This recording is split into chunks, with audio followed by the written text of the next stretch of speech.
नमस्कार हरि प्रेमियों, आपका हमारे YouTube चैनल में स्वागत है।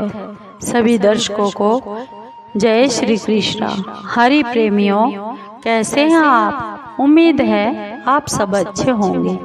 आइए आज का प्रसंग शुरू करते हैं। आज का प्रसंग है मंगलवार व्रत कथा। ये पौराणिक कथा है। हरि प्रेमियों, उससे पहले अगर आप हमारे चैनल पर नए हैं तो प्लीज़ चैनल को सब्सक्राइब जरूर कर लीजिए और बेल आइकॉन को जरूर दबा लीजिए ताकि आप तक हमारे सारे नोटिफिकेशन पहुंच सके।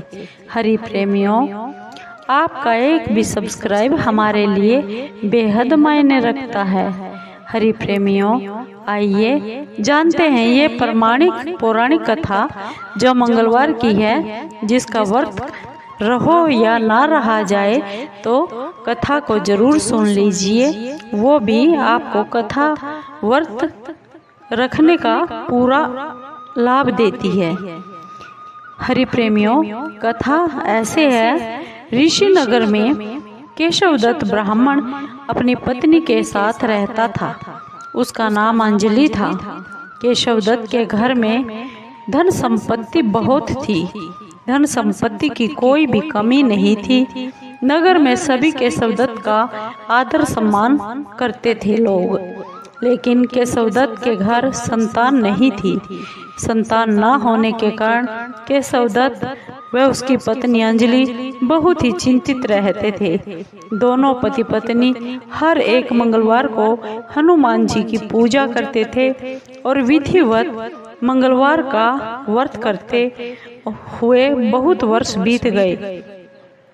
दोनों के दोनों ब्राह्मण ब्राह्मणी बहुत निराश हो गए, लेकिन उन्होंने व्रत करना बिल्कुल नहीं छोड़ा। कुछ दिनों के बाद केशवदत्त ब्राह्मण हनुमान जी की पूजा करने के लिए वन में चला गया।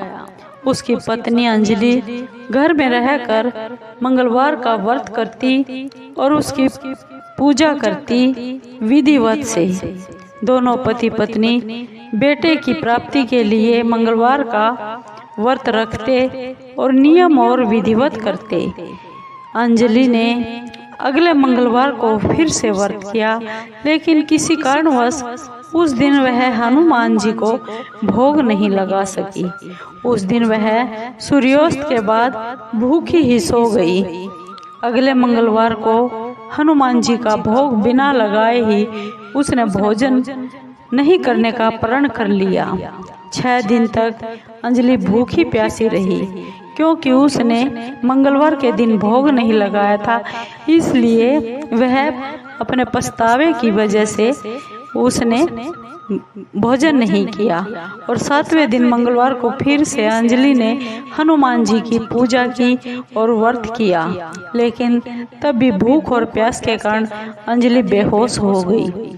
हनुमान जी ने अंजलि को स्वप्न में दर्शन देते हुए कहा, पुत्री, मैं तुम्हारी पूजा और पाठ से बहुत ही प्रसन्न हूँ और तुम्हें सुयोग्य और सुंदर पुत्र होने का वरदान देता हूँ। यह कहकर बजरंगबली हनुमान जी अंतर्ध्यान हो गए। लेकिन अंजलि की आँख खुली।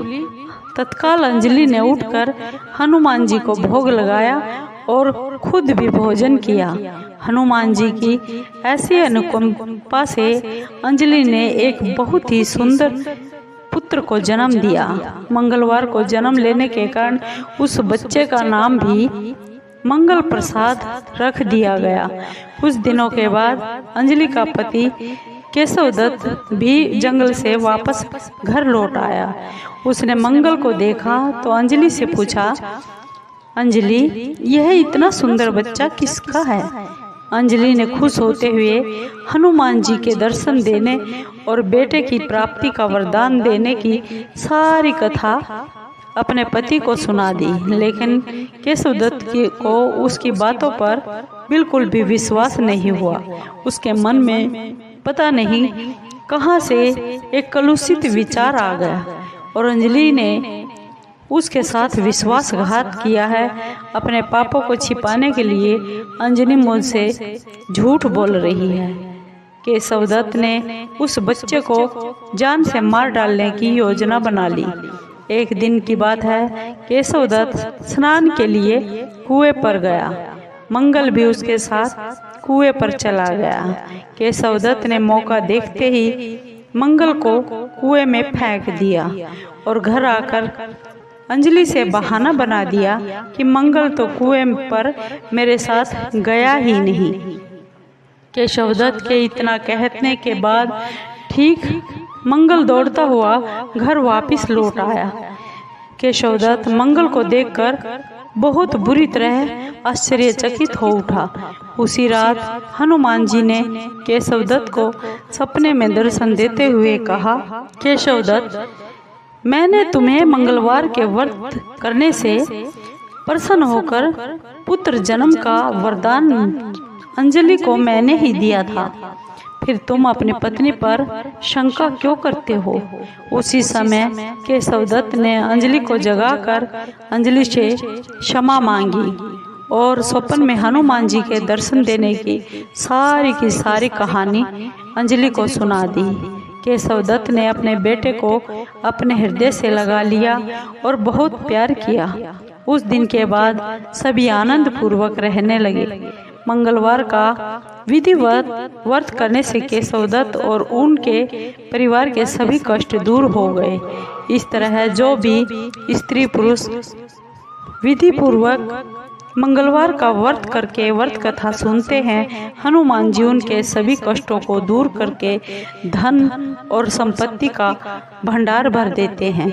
शरीर के सभी रक्त विकार और रोग भी खत्म हो जाते हैं। हरि प्रेमियों, आपको ये मंगलवार की व्रत कथा कैसी लगी?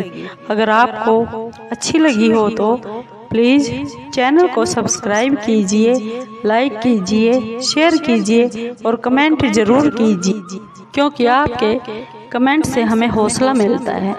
आपके कमेंट का हमें बेसब्री से इंतज़ार रहता है। हरि प्रेमियों, धन्यवाद।